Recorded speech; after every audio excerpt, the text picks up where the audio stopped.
प्रधानमंत्री नरेंद्र मोदी आज मध्य प्रदेश के झाबुआ में 7,300 करोड़ रुपए की विकास परियोजनाओं की करेंगे शुरुआत।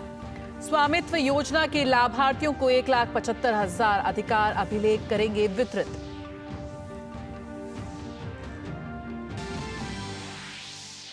गृह मंत्री अमित शाह कर्नाटक के मैसूरू में आज भाजपा कोर ग्रुप की बैठक में लेंगे हिस्सा। पार्टी कार्यकर्ताओं को लोकसभा चुनाव में जीत के लिए देंगे मंत्र।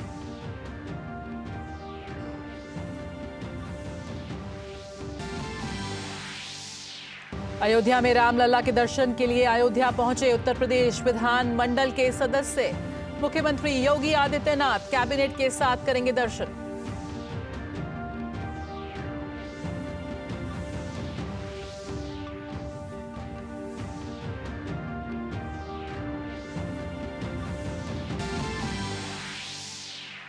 पाकिस्तान में संसदीय चुनाव के नतीजों को लाहौर हाईकोर्ट में कल होगी उस पर सुनवाई। नवाज शरीफ समेत कई नेताओं की जीत को दी गई है चुनौती। पीटीआई का जगह जगह विरोध प्रदर्शन जारी।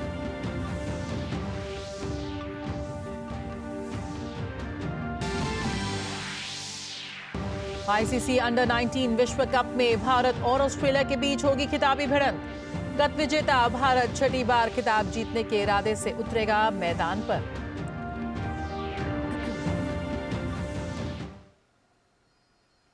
नमस्कार, समाचारों में आप सभी का स्वागत है। मैं हूं जया सिन्हा। शुरुआत करेंगे इस वक्त की अहम खबर के साथ। प्रधानमंत्री नरेंद्र मोदी आज मध्य प्रदेश के झाबुआ में लगभग 7,300 करोड़ रुपए की अनेक विकास परियोजनाओं की करेंगे शुरुआत। प्रधानमंत्री झाबुआ की जनजातीय आबादी के लिए कई योजनाओं का लोकार्पण करेंगे और आधारशिला रखेंगे। प्रधानमंत्री लगभग 2 लाख महिला लाभार्थियों को आहार अनुदान योजना के अंतर्गत आहार अनुदान की मासिक किस्त का वितरण करेंगे। इस योजना के अंतर्गत मध्य प्रदेश के विभिन्न विशेष पिछड़ी जनजातियों की महिलाओं को पौष्टिक आहार के लिए 1,500 रुपए प्रति माह प्रदान किए जाते हैं। प्रधानमंत्री स्वामित्व योजना के लाभार्थियों को 1,75,000 अधिकार अभिलेख वितरित करेंगे।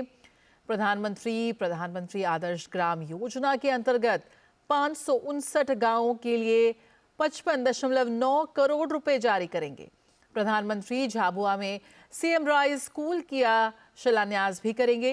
पीएम मोदी जलापूर्ति और पीने के पानी की व्यवस्था के लिए तलवाड़ा परियोजना की आधारशिला रखेंगे। प्रधानमंत्री रेल परियोजनाओं के तहत रतलाम रेलवे स्टेशन और मेघनगर रेलवे स्टेशन के पुनर्विकास की आधारशिला रखेंगे। प्रधानमंत्री मध्य प्रदेश में 3,275 करोड़ रुपए से अधिक की कई सड़क विकास परियोजनाओं को राष्ट्र को समर्पित करेंगे। इसके अलावा प्रधानमंत्री अपशिष्ट डंप साइट रिमेडिएशन, विद्युत सब स्टेशन जैसी अन्य विकास पहलों का भी लोकार्पण और शिलान्यास करेंगे। भारतीय जनता पार्टी मध्य प्रदेश के आदिवासी बहुल झाबुआ जिले में जनजातीय सम्मेलन आयोजित कर रही है। इस सम्मेलन में प्रधानमंत्री नरेंद्र मोदी शिरकत करने वाले हैं। भारतीय जनता पार्टी इसको लोकसभा चुनाव के प्रचार का आगाज मान रही है, तो वहीं मध्य प्रदेश सरकार का मानना है कि प्रधानमंत्री के इस कार्यक्रम का लाभ जनजातीय समाज के लोगों को मिलेगा। प्रधानमंत्री नरेंद्र मोदी रविवार को मध्य प्रदेश के झाबुआ में होने वाले जनजातीय सम्मेलन के जरिए एक प्रकार से भारतीय जनता पार्टी के लोकसभा चुनाव के प्रचार अभियान का आगाज करने जा रहे हैं। इस सम्मेलन के जरिए भाजपा जनजातीय समाज के लिए देश भर में खासकर मध्य प्रदेश जैसे डबल इंजन की सरकार वाले राज्यों में किए गए कामों का ब्यौरा देने की कोशिश करेगी। हालांकि मध्य प्रदेश की सरकार ने आदिवासी वर्ग के कल्याण के लिए कई काम किए हैं। मध्य प्रदेश की सरकार ने राज्य में पेसा नियम लागू करने के साथ ही वनोपज का उचित दाम दिलवाने के अलावा राज्य की योजनाओं के जरिए आदिवासी समुदाय को सशक्त बनाने पर जोर दिया है। आपने देखा होगा कि इन 10 वर्षों में नरेंद्र मोदी जी ने जिस प्रकार आदिवासी भाइयों बहनों के विकास की जो योजना है, आज चाहे प्रधानमंत्री आवास की हम बात करते हैं, घर में शौचालय निर्माण की बात करते हैं, आयुष्मान भारत कार्ड की बात करते हैं, मुझे कहते हुए खुशी है कि जनजातीय सम्मेलन को संबोधित करने के लिए इस देश के लोकप्रिय प्रधानमंत्री नरेंद्र मोदी जी आने वाले। भाजपा को लगता है कि जनजातीय वर्ग उसके साथ हमेशा से रहा है, क्योंकि उस वर्ग के कल्याण के लिए सरकार ने वो सब किया जो आजादी के बाद से अब तक नहीं हुआ था। वहीं मध्य प्रदेश सरकार को लगता है कि प्रधानमंत्री के झाबुआ आने से सीधा लाभ जनजातीय वर्ग को मिलेगा। माननीय प्रधानमंत्री जी ने आदिवासी भाई और बहनों के लिए भारत के इतिहास में गौरव दिवस की शुरुआत माननीय प्रधानमंत्री मोदी जी ने की। आदिवासी भाई और बहनों के लिए स्व सहायता समूहों के माध्यम से हमारी बहनों को लखपति दीदी बनाने का अभियान भी जनजातीय क्षेत्र में व्यापक पैमाने पर माननीय प्रधानमंत्री ने लिया। लोकल आर्टिजन से लेकर के ऐसे कई प्रकार के काम जनजातीय क्षेत्र में माननीय प्रधानमंत्री जी के नेतृत्व में लगातार उनके विकास और उत्थान के लिए हो रहा है। यशस्वी प्रधानमंत्री माननीय नरेंद्र मोदी जी पधार रहे हैं, तो निश्चित रूप से इसका फ़ायदा जनजातीय समाज को भी मिलेगा, सब समाजों को मिलेगा।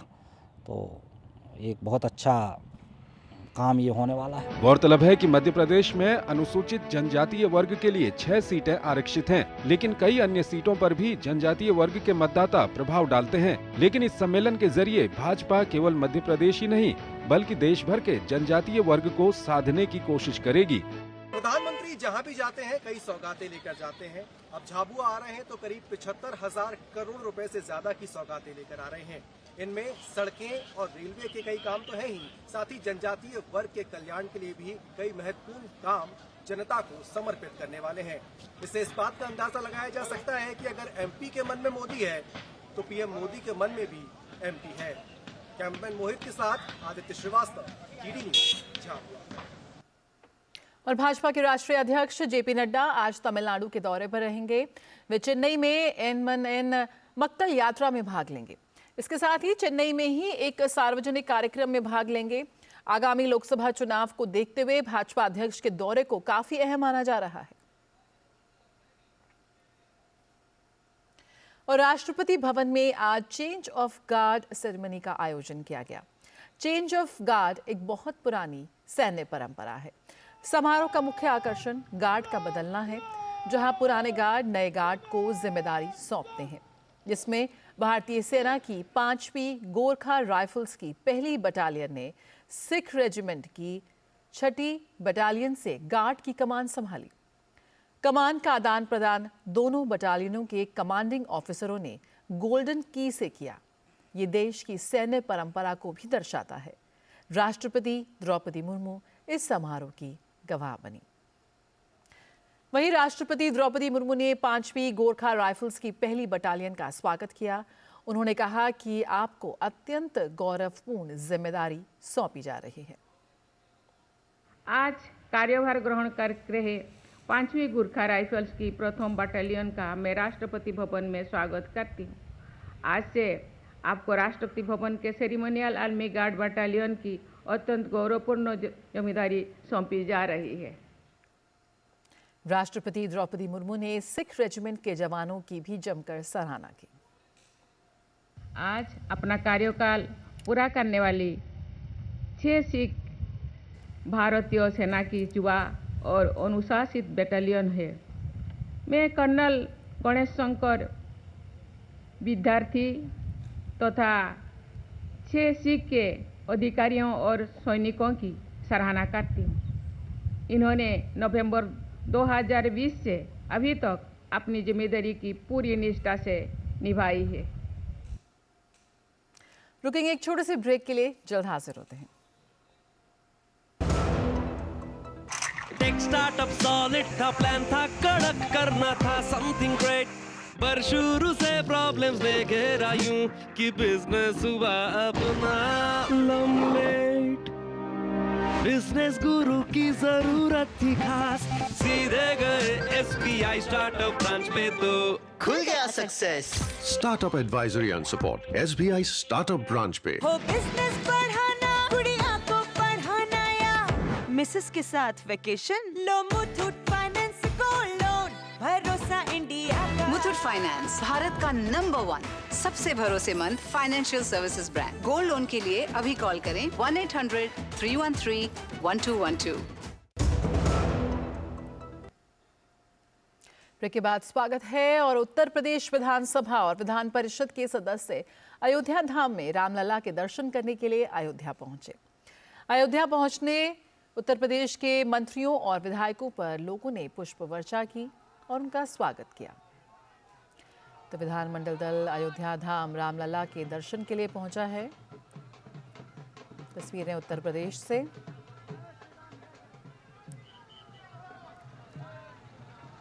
लगातार रामलला के दर्शन के लिए दुनिया भर से लोग पहुंच रहे हैं।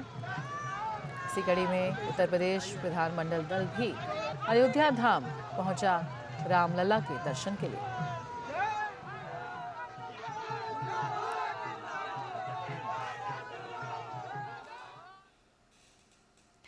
पंडित दीनदयाल उपाध्याय की आज पुण्यतिथि है।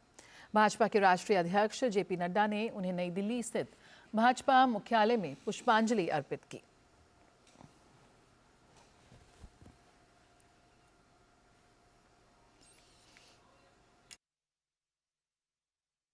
वहीं भाजपा के राष्ट्रीय महासचिव तरुण चुग ने भी पंडित दीनदयाल उपाध्याय को पुष्पांजलि अर्पित की।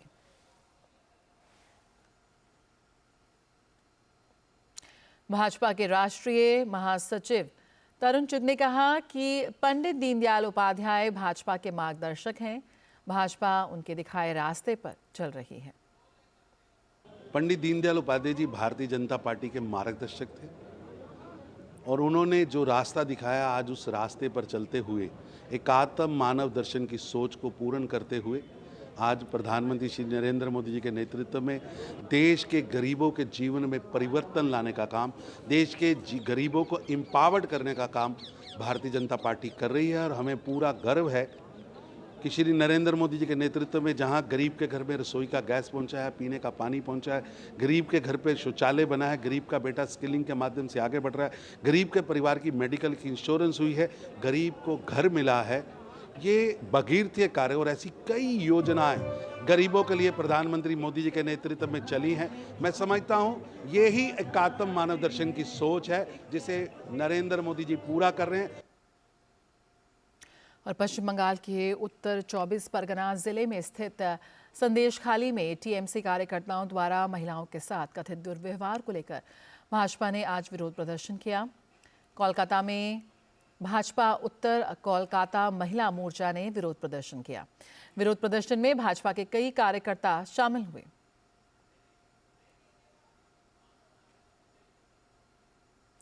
वक्त है एक और छोटे से ब्रेक का, जल्द हासिल होते हैं।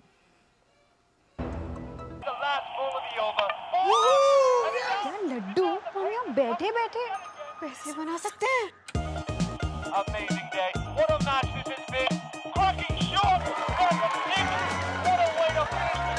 गाइस, मैं तुम्हारे बिजनेस आइडिया का बड़ा फैन। अब बिजनेस चाहे जो भी, एसबीआई का करंट अकाउंट तो चाहिए ना। एसबीआई करंट अकाउंट से सिंप्लीफाइड बिजनेस ट्रांजैक्शंस और ग्रेट कस्टमर सर्विस। एसबीआई, देश का फैन।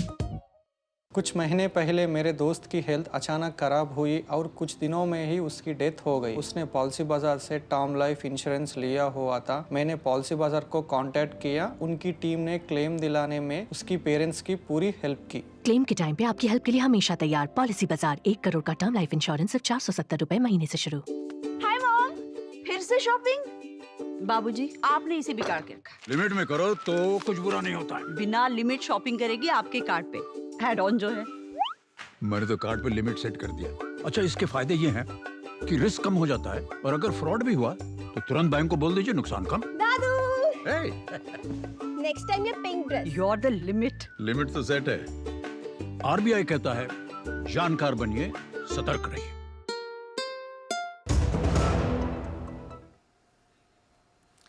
बिहार में नीतीश कुमार की अगुवाई में एनडीए की नई सरकार को विधानसभा में कल विश्वास मत हासिल करना है। इससे पहले जनता दल यू ने आज विधायकों की बैठक बुलाई है। इसमें जेडीयू के विधायकों को अनिवार्य रूप से शामिल होने के निर्देश दिए गए हैं। कल पटना में मंत्री श्रवण कुमार के आवास पर जेडीयू विधायकों के लिए भोज का आयोजन किया गया।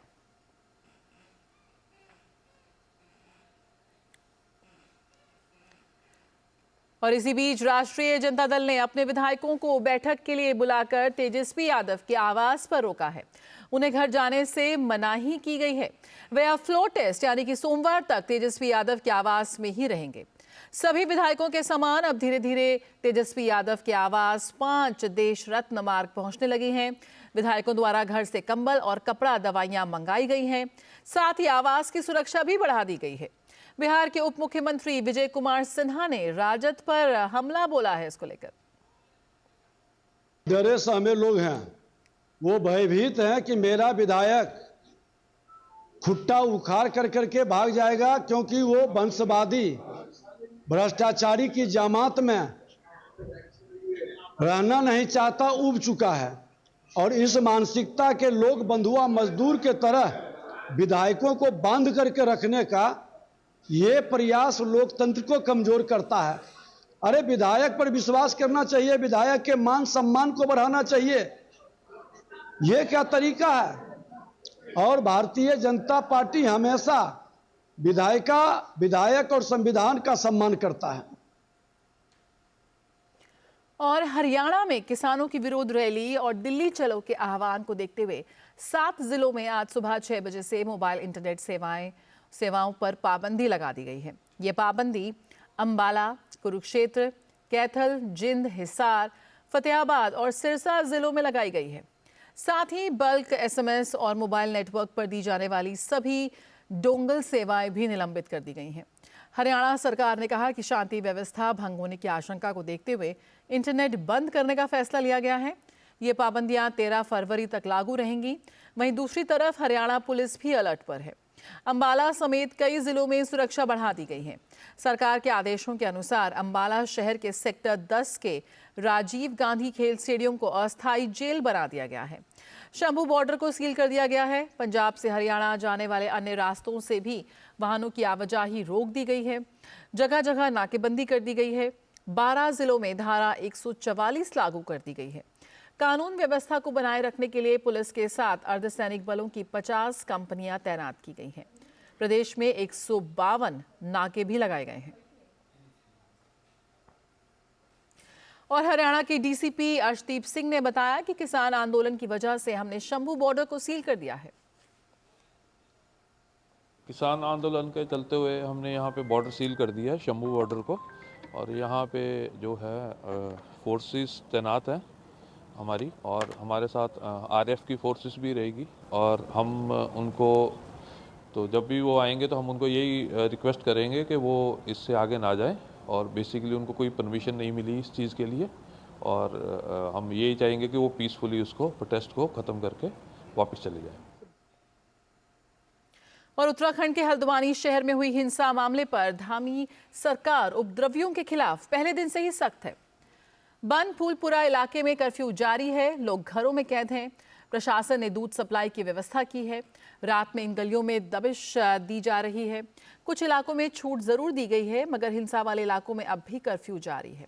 इस इलाके में केंद्रीय सुरक्षा बल की 4 कंपनियां तैनात की गई हैं। इसके अलावा 4 और कंपनियां मंगाई जा रही हैं ताकि कर्फ्यू क्षेत्र में कानून व्यवस्था कायम रखी जा सके। और हल्द्वानी के हिंसा प्रभावित क्षेत्र के कुछ हिस्सों में सुरक्षा अधिकारी तैनात किए गए हैं।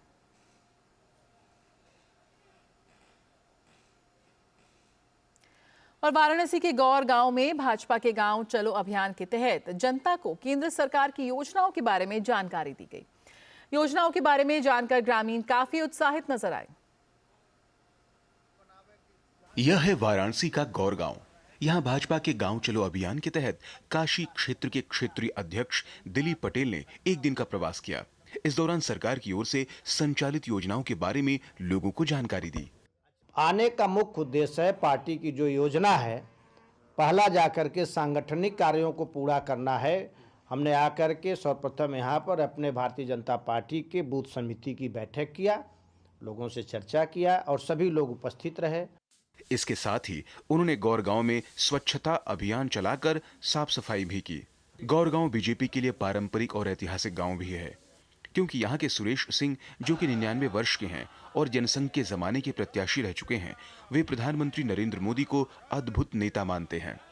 आज के जो प्रधानमंत्री हैं उनमें 3 महान गुण है। बिल्कुल राष्ट्र को समर्पण है, मन वाणी कर्म तीनों। हमारे क्षेत्रीय अध्यक्ष जी जो इस गांव चलो अभियान के अंतर्गत गांव में आए हैं, वो अपनी पूरी बूथ समिति, पन्ना समिति और सारे सैनिक परिवारों के घर गए, अपनी सामाजिक बस्तियों में गए। गांव चलो अभियान में हमारे क्षेत्रीय काशी क्षेत्र के क्षेत्रीय अध्यक्ष माननीय दिलीप पटेल जी हमारे पधारे हुए हैं और हम लोग उनके साथ में चढ़ बढ़ करके हिस्सा ले रहे हैं। इस तरह के आयोजन से जहां ग्रामवासियों में भाजपा की पैठ और मजबूत हो रही है, वहीं भाजपा कार्यकर्ता भी लोकसभा चुनाव को लेकर काफी उत्साहित हैं। गौर गांव है और आह्वान है चलो गांव की ओर। कितना समन्वय है और भारतीय जनता पार्टी के कार्यकर्ताओं का, पदाधिकारियों का इस गांव में लाभार्थियों के साथ, मतदाताओं के साथ किस तरह रुख मोड़ रहे हैं मतदाताओं का अपने नायक और यहाँ के सांसद, देश के प्रधानमंत्री की तरफ, पार्टी की तरफ, पार्टी की नीतियों के बारे में बता के, नेतृत्व के बारे में बता के और लाभ के बारे में बता के। सबका साथ सबका विकास यानी शहर और गांव दोनों ही शामिल हैं इस चलो गांव की ओर के साथ। Doctor Harkesh Bahadur Singh Gautam, DD news, Gaurgaon, Varanasi. केंद्रीय मंत्री हरदीप सिंह पुरी ने दिल्ली में the statesman vintage and classic car rally के 57वें संस्करण को हरी झंडी दिखाई।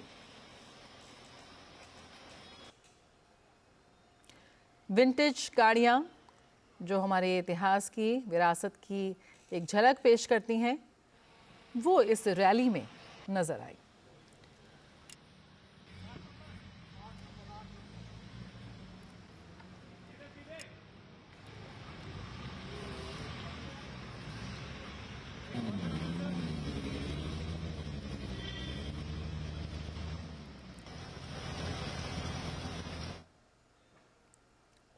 खबर जम्मू कश्मीर से, जहां श्रीनगर में ठंड का कहर जारी है।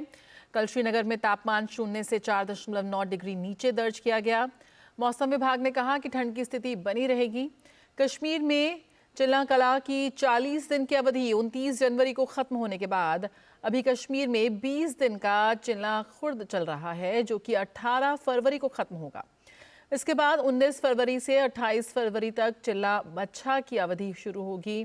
श्रीनगर में ठंड के कारण आम जनजीवन प्रभावित है।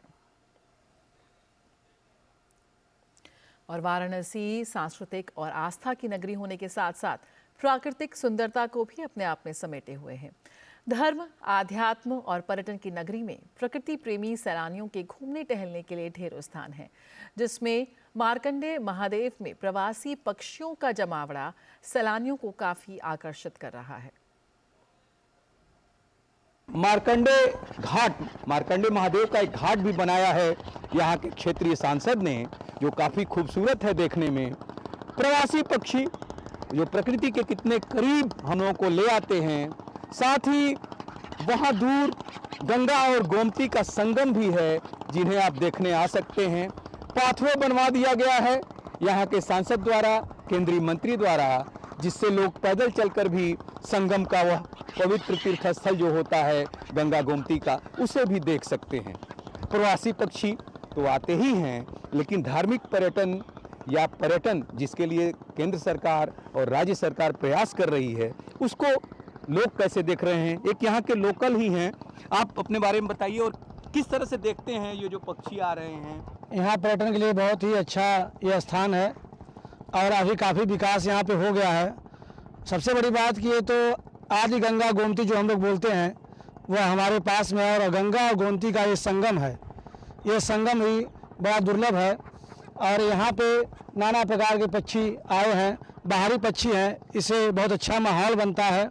इस समय तो साइबेरियन जो प्रवासी पक्षी आए हुए हैं, इनको भी देखने के लिए वाराणसी शहर से लोग आ रहे हैं और बहुत अच्छा लग रहा है। यहाँ से लोग नहाकर मार्कंडे जी का दर्शन करके एक पर्यटक स्थल के रूप में एक खूब बहुत बढ़िया से स्थापित हो रहा है। गंगा गोमती के जो संगम स्थल है वहाँ तक ये घुमाने ले जाते हैं। दुर्लभ दृश्य है ये साइबेरियन जो दूसरे देश से ये पक्षी आए हुए हैं, और उनको भी लोग कुछ न कुछ खिलाते हैं, जो यहाँ पर जो लोग हैं वो बेचते हैं, तो उनको भी रोजगार मिल रहा है। यानी विकास भी है और धर्म के प्रति आस्था भी। मार्कंडे महादेव का यह घाट माँ गंगा और गोमती का संगम तक। कैमरा पर्सन मनीष सिंह के साथ doctor Harkesh Bahadur Singh Gautam, DD news, Markande Mahadev, कैथी, वाराणसी। तो प्रवासी पक्षियों से गुलजार है वाराणसी। आपको मौका मिले तो आप भी ज़रूर आनंद लीजिए इसका। और नई दिल्ली स्थित अंबेडकर इंटरनेशनल सेंटर में उत्तर पूर्व सम्मेलन का आयोजन किया गया।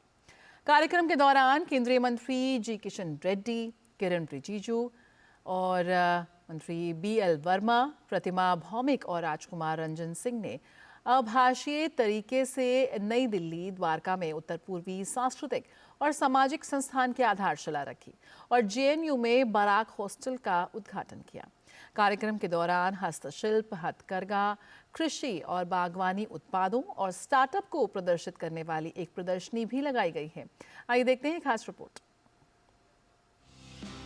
केंद्र सरकार ने बीते 10 वर्षों में उत्तर पूर्व राज्यों में फैली विकास परियोजनाओं में 5 लाख करोड़ रुपए से अधिक खर्च किए हैं। इसी क्रम में नई दिल्ली स्थित अंबेडकर इंटरनेशनल सेंटर में उत्तर पूर्व सम्मेलन का आयोजन किया गया। इस दौरान केंद्रीय उत्तर पूर्वी क्षेत्र विकास, संस्कृति और पर्यटन मंत्री जी किशन रेड्डी, केंद्रीय मंत्री किरण रिजिजू, केंद्रीय राज्य मंत्री BL वर्मा, केंद्रीय राज्य मंत्री प्रतिमा भौमिक और केंद्रीय राज्य मंत्री राजकुमार रंजन सिंह ने आभासीय तरीके से नई दिल्ली द्वारका में स्थित उत्तर पूर्वी सांस्कृतिक और सामाजिक संस्थान की आधारशिला रखी और JNU स्थित बाराक हॉस्टल का उद्घाटन भी किया। कार्यक्रम के दौरान केंद्रीय मंत्री जी किशन रेड्डी ने कहा कि केंद्र सरकार अष्टलक्ष्मी यानी पूर्वोत्तर राज्यों के विकास के लिए प्रतिबद्ध है। लगभग 52 मिनिस्ट्रीज का जो काम होता है, उसका जितने भी बजट है, उस बजट में 10% मिनिमम नॉर्थ ईस्ट में हर मिनिस्ट्री खर्च करना चाहिए। कार्यक्रम के दौरान उत्तर पूर्वी हस्तशिल्प और हथकरघा विकास निगम का स्टॉल भी लगाया गया। निगम के प्रबंध निदेशक ब्रिगेडियर राजकुमार सिंह ने कहा कि हमारा मकसद पूर्वोत्तर राज्यों के ग्रामीण कलाकारों द्वारा तैयार हस्तशिल्प और हथकरघा उत्पादों को बढ़ावा देना है। ये एक कौना एक घास है जो मणिपुर में पाई जाती है, उसको सुखा के ये चीज़ बनाई जाती है, इस आकार में लाया जाता है। ये जो आप देख रहे हैं चीज़, ये मेघालय से है, जिसको ग्रीन बैम्बू कहा जाता है। इसको बहुत ही हल्का लेकिन बहुत महीन काम ये करते हैं वहाँ के कारीगर। तो ये है, ये आसाम का बेल मेटल है जो बोरपेटा में ज़्यादा इसका काम होता है, जो बहुत ही पूरे विश्व में अब इसकी चर्चा होती। सो कुल मिला के ये सारी चीज़ें जो हैं, और ये वहाँ का स्टॉल है जो नेचुरल डाई किया जाता है, तो एक प्रकार से सस्टेनेबल है। गौरतलब है कि उत्तर पूर्व राज्यों में केंद्र सरकार के सार्थक प्रयासों से रोजगार सृजन के नए प्रयासों के परिणाम स्वरूप 3,49,291 रोजगार सृजित हुए और तकरीबन 100 करोड़ रुपए के साथ उत्तर पूर्व उद्यम कोष की शुरुआत भी हुई है, जिससे वहां विकास के नए आयाम स्थापित हो रहे हैं। निश्चित तौर पर इस तरह के कार्यक्रमों के आयोजन से एक और जहां केंद्र द्वारा पूर्वोत्तर राज्यों के लिए किए जा रहे विकास कार्यों की जानकारी मिलती है, वहीं दूसरी ओर प्रगतिशील किसानों को स्टॉल लगाने से रोजगार, कारोबार और व्यापार की उनके लिए संभावनाएं भी बढ़ती है। मेरे सहयोगी कैमरामैन राहुल चोपड़ा और मुकेश के साथ में OP Yadav, DD news, Delhi. और प्रधानमंत्री नरेंद्र मोदी ने पंडित दीनदयाल उपाध्याय जी की पुण्यतिथि पर उन्हें नमन किया। सोशल मीडिया X पर अपने संदेश में उन्होंने कहा कि पंडित दीनदयाल उपाध्याय जी को उनकी पुण्यतिथि पर देश भर के अपने परिवारजनों की ओर से शत शत नमन। उन्होंने भारतीय संस्कृति और विरासत को केंद्र में रखकर देश को आगे ले जाने का मार्ग दिखाया, जो विकसित भारत के निर्माण में भी प्रेरणा स्रोत बना है।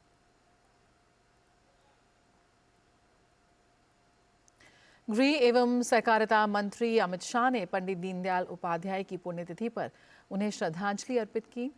केंद्रीय गृह मंत्री ने X पर लिखा, प्रखर राष्ट्रवादी और वंचितों के अधिकारों के रचनापुंज पंडित दीनदयाल उपाध्याय जी की पुण्यतिथि पर कोटिश वंदन।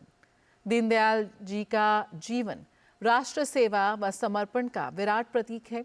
उनका मानना था कि कोई भी देश अपनी संस्कृति के मूल विचारों को भुलाकर प्रगति नहीं कर सकता।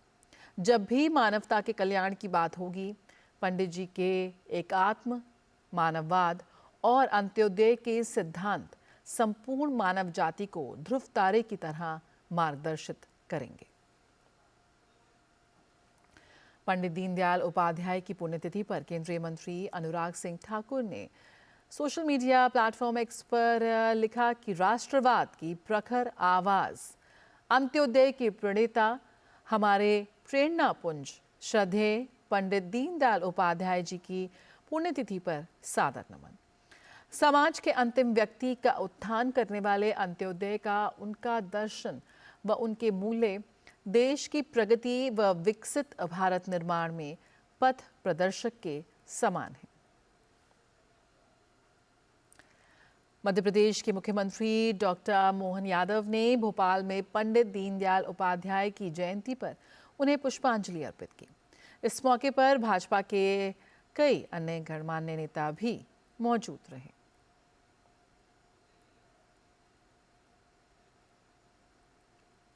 आम चुनाव के 3 दिन बाद भी पाकिस्तान में राजनीतिक अनिश्चितता खत्म होने का नाम नहीं ले रही।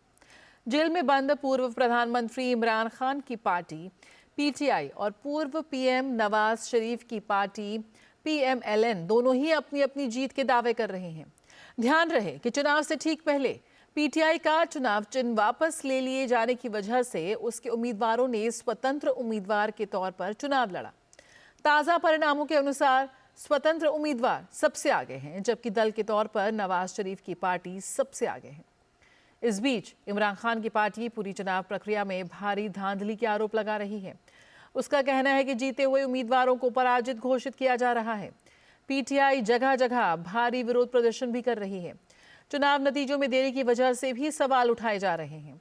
जिन 265 सीटों पर मतदान हुआ, उनमें 261 सीटों के परिणाम ही अभी सामने आ सके हैं।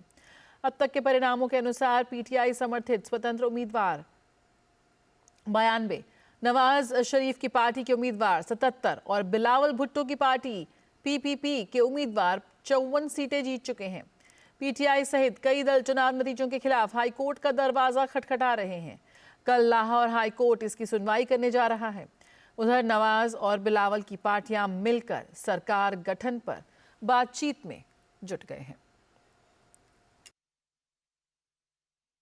पाकिस्तान में इस्लामी राजनीतिक दल के सैकड़ों समर्थकों ने चुनाव परिणामों में हो रही देरी के कारण लाहौर में विरोध प्रदर्शन किया।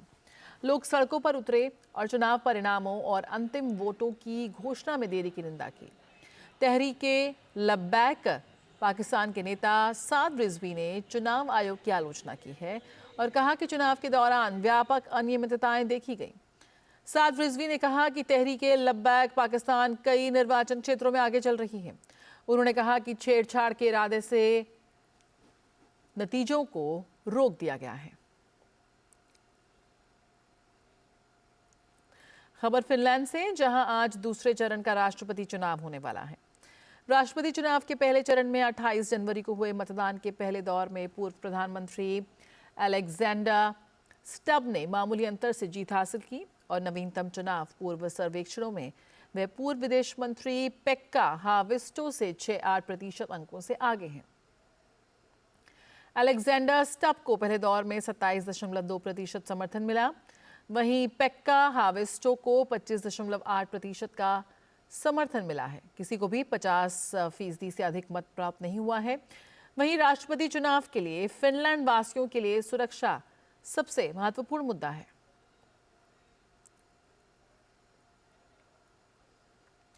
इजरायल में सेना ने गाजा में फिलिस्तीनी शरणार्थियों के लिए संयुक्त राष्ट्र एजेंसी के मुख्यालय के नीचे सुरंग का दावा किया है। ये सुरंग 700 मीटर लंबी है। इजरायल ने कहा कि हमास संयुक्त राष्ट्र की एजेंसी का दुरुपयोग कर रहा है। वहीं फिलिस्तीन ने इजरायल पर UNRWA को बदनाम करने का आरोप लगाया है। UNRWA में 13,000 लोग कार्यरत हैं। ये गाजा पट्टी और सहायता पर निर्भर लोगों के लिए जीवन रेखा रही है। ये एजेंसी प्राथमिक विद्यालय, स्वास्थ्य देखभाल, क्लिनिक और अन्य सामाजिक सेवाएं मुहैया करा रही है। सेना ने दावा किया है कि मुख्यालय ने सुरंग को बिजली की आपूर्ति की है और मुख्यालय का कहना है कि उसे सुरंग के बारे में कोई जानकारी नहीं है। और इस बीच इजरायल के विदेश मंत्री ने UNRWA के प्रमुख के इस्तीफे की मांग की है। यूक्रेन के खार्किव शहर पर रूस के ड्रोन हमले में 7 लोगों की मौत हुई है। मृतकों में 3 छोटे बच्चे भी शामिल हैं। खार्किव क्षेत्रीय गवर्नर ओले सिन्हुबोव ने जानकारी देते हुए कहा कि ड्रोन हमले से आग लगने के कारण बुनियादी ढांचा और आसपास के घरों को नुकसान पहुंचा है। मृतकों में 5 लोगों का एक परिवार था, जिसमें 8 साल, 4 साल और एक 10 महीने के बच्चे की भी मौत हो गई है। यूक्रेन के राष्ट्रपति वोलोदिमीर जेलेंस्की ने रूसी हमले की निंदा की है। उन्होंने वीडियो संदेश जारी कर कहा कि रूसी आतंकवादियों के हमले का जवाब दिया जाएगा। उन्होंने कहा कि इतिहास में ऐसी हत्याओं के अपराधियों को सजा नहीं मिली है। ओडेसा क्षेत्र के गवर्नर ओले कीपर ने कहा कि ड्रोन हमले में 4 लोग घायल हो गए और कुछ बुनियादी ढांचे को भी नुकसान पहुंचा है। और इंडोनेशिया में 14 फरवरी को होने वाले राष्ट्रपति चुनाव के लिए प्रचार अभियान खत्म हो गया है। इस चुनाव में 3 उम्मीदवार राष्ट्रपति बनने की रेस में हैं, लेकिन सबकी नजरें टिकी हैं राष्ट्रपति पद के दावेदार प्रोबोवो सुबियांटो पर। फिलहाल जोको विडोडो इंडोनेशिया के राष्ट्रपति हैं और 2 कार्यकाल की अधिकतम सीमा पूरी कर चुके हैं। इंडोनेशिया के राष्ट्रपति पद के दावेदारों के हजारों समर्थकों ने शनिवार को राजधानी जकार्ता